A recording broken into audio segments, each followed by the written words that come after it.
కుప్పం నియోజకవర్గంలో ఎమ్మెల్సీ భరత్ సతీమణి దుర్గమ్మ చేపట్టిన జగనన్నతో జనం భారత్ అన్నతో మనం కార్యక్రమం పూర్తయిన సందర్భంగా గత సంవత్సరం దసరా పండుగ సందర్భంగా జగనన్నతో జనం భరత్ అన్నతో మనం కార్యక్రమాన్ని ప్రారంభించినట్లు తెలిపారు.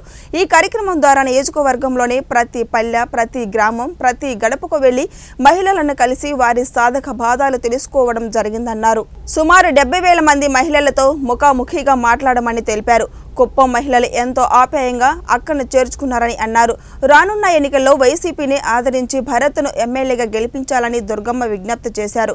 ధన్యవాదాలు తెలియజేస్తా ఉన్నాను. అలాగే రాబోయేటటువంటి ఈ మహా సంగ్రామంలో మీరందరూ కూడా మాతో పాటు మాతో ఒకటిగా ఉండి ఈ యుద్ధాన్ని గెలిపించడానికి మనస్ఫూర్తిగా మీరందరూ ఆశీర్వదిస్తారని కూడా నేను కోరుకుంటాను. మేము సిద్ధం సార్. కావడానికి నాకు తెలిసినంత వరకు దీంట్లో దుర్గా గారు మరి వారి టీము, మన మండల నాయకులు వీళ్ళందరూ కూడా ఎంత కృషి చేశారో అంతకంటే ఎక్కువగా మనము ప్రతి ఇంటి దగ్గరికి వెళ్ళినప్పుడు అక్కడ ఆ ఇంట్లో నుండి వచ్చేటటువంటి ఆప్యాయత వల్ల, ఆ ఇంట్లో వాళ్ళు చూపించేటటువంటి ప్రేమ వల్ల ఈ కార్యక్రమానికి ఇంకా ఎక్కువ బూస్ట్ వచ్చిందనేటటువంటి విషయం మాత్రం నేను బలంగా నమ్ముతా ఉన్నాను.